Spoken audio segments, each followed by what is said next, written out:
So I got an email the other day, and it's a patient who is trying to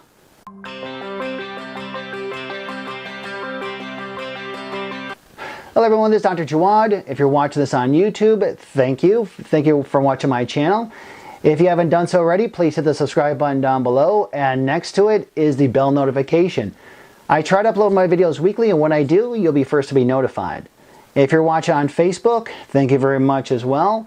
If you haven't done so, please hit the like button, and if you find this information valuable, please share with a friend, okay?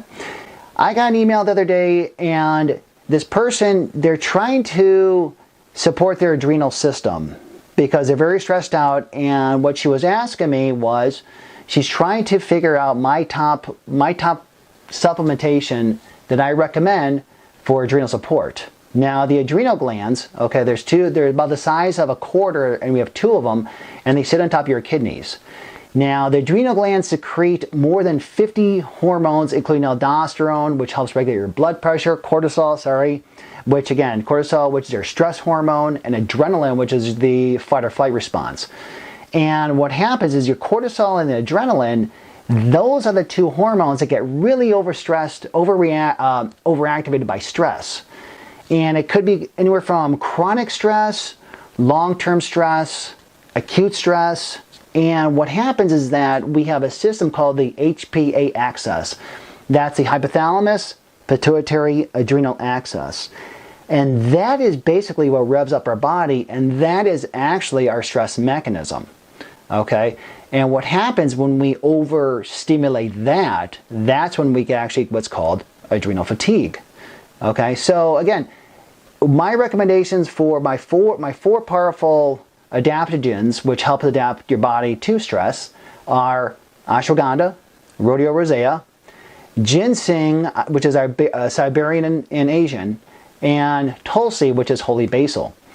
So let me first start off with ashwagandha. Ashwagandha, phenomenal herb, helps with the cortisol system. It helps your body adapt to stress, basically by balancing out your immune system, metabolism, and hormonal systems, because those are all elevated when we're taxed out with stress. And the root contains the highest concentration of active ingredients, and it modulates the hormones, including your thyroid hormone, your progesterone hormone, your testosterone hormone, and your estrogens, okay? Because when we're stressed out, those hormonal balance, that gets out of whack. Also, Rhodiola rosea, okay? I like Rhodiola rosea. I like using those two together because it has been shown to basically be very beneficial in not only with stress, but it also can be used as an antidepressant and anti-anxiety. So it can actually make you more focused while you're going through these stressful periods. Now, indeed, the HPA axis, this system is responsible for the management of stress. You can't take away the stressor sometimes, but what I'm recommending is using these herbs for the management of that HPA axis. Okay, so both primary and secondary adrenal insufficiencies, they can be diagnosed on a blood test. However, I always recommend the most accurate testing for your adrenal insufficiencies is the cortisol spit test. That is by far the most accurate. And that will take you through, again, a wave of, we should have cortisol high in the morning, it should fluctuate and lower at the end, by night's end. So, number one, in no particular order, ashwagandha. It's a very potent hormone balancer. Again, it's from the herb, it's native to Asia and India, ashwagandha. Again, it's been a powerful tool in, I'm going to murder this name, Ayurvedic medicine. I should know that. For thousands of years. However, it's only been popular within the last 50 years in Western societies. And again, as an adaptogen, it could help our body adapt to stress, balance our immune system, metabolism, and also to our hormones. It could increase strength and promote health when it's used properly, protect your brain from oxidative stress, support healthy levels of total lipids, cholesterol, and triglycerides that are already in the normal range. Now, it's dose specific, okay? I always recommend a maintenance dose. So if you are very, very stressed out, you may want to increase the dosage, but if you just want to maintain a nice level, then the dose varies. So it's always dose dependent. Just a little caveat. Because the root also, it reduces the cortisol levels, which also restore insulin sensitivity and helps stabilize mood. And in one study, patients diagnosed with moderate to severe anxiety who were treated with ashwagandha reported significantly decreased symptoms compared to those undergoing more conventional interventions. And in males, ashwagandha can also help boost testosterone levels. Now, this is like the aging male who's stressed out, who are going to, due to stress, it lowers your testosterone levels. So again, it's very good for the aging male. It's good for menopausal females or women who are going through the change of life, because the ovaries, which is your main hormonal system, those shut down and everything transfers over to the adrenal system. So again, I always recommend women who are in postmenopause or going through a lovely change of life to incorporate ashwagandha for better health. Number 2, Rhodiola rosea. Natural anti-stress agent, natural antidepressant. Okay, sometimes called the golden root, rose root, or Arctic root. It's another powerful adaptogen known to enhance vitality by helping your body maintain homeostasis and adapt to physical, chemical, and environmental stresses. It has a potent anti-inflammatory activity. Okay, so with stress becomes inflammation. Enhance the nervous system and cognitive function, because remember, when you're stressed out, you feel like you're just going crazy. So it helps calm that down.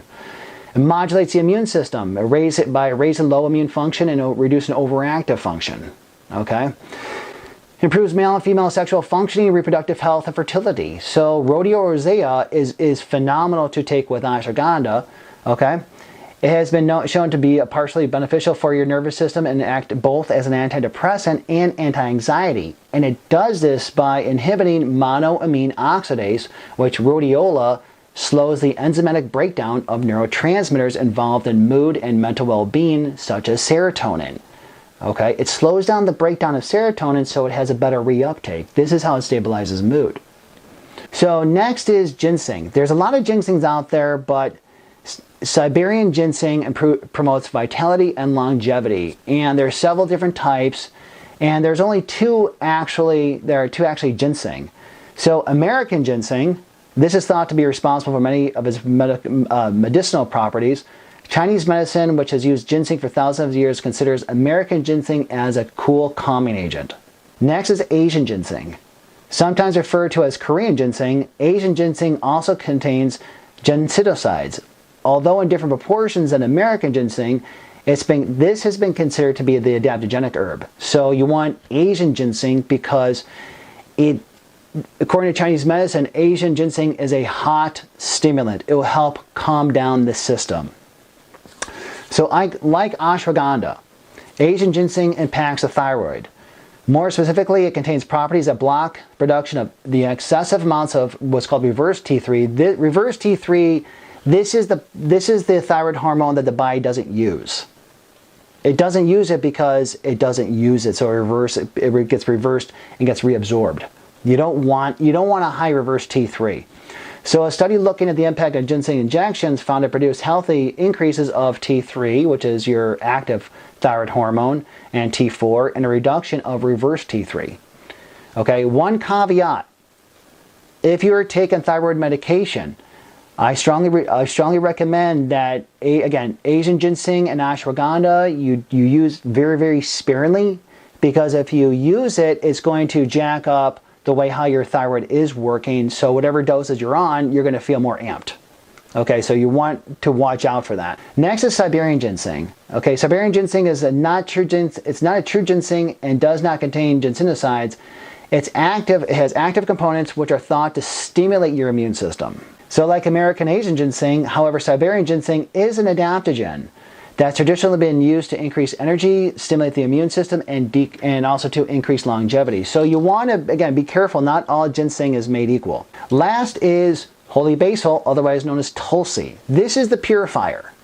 Okay, so we got ashwagandha, Rhodiola rosea, the ginsengs, and now we got holy basil.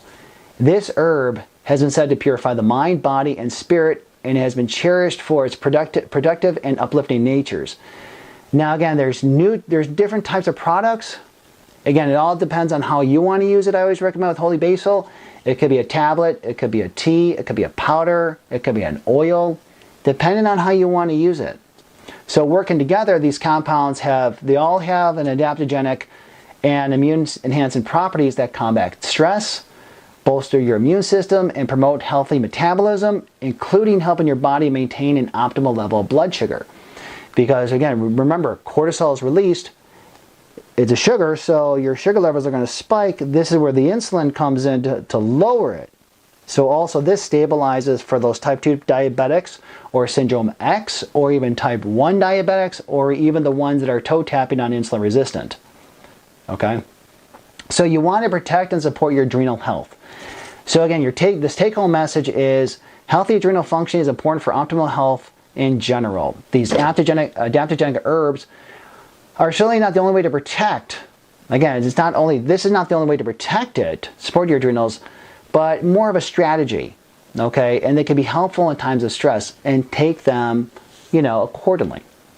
So, however, if you already succumb to adrenal fatigue or that HPA dysfunction, okay, this treatment will have to take a whole body approach. It may be other systems that are coming into play, okay? Could be the adrenal glands, it could be your thyroid, it could be your gut. Okay, it could be your digestive, it could be numerous things. So what I do is that I want to look at the system, your body's systems as a whole, and try to connect the dots that way.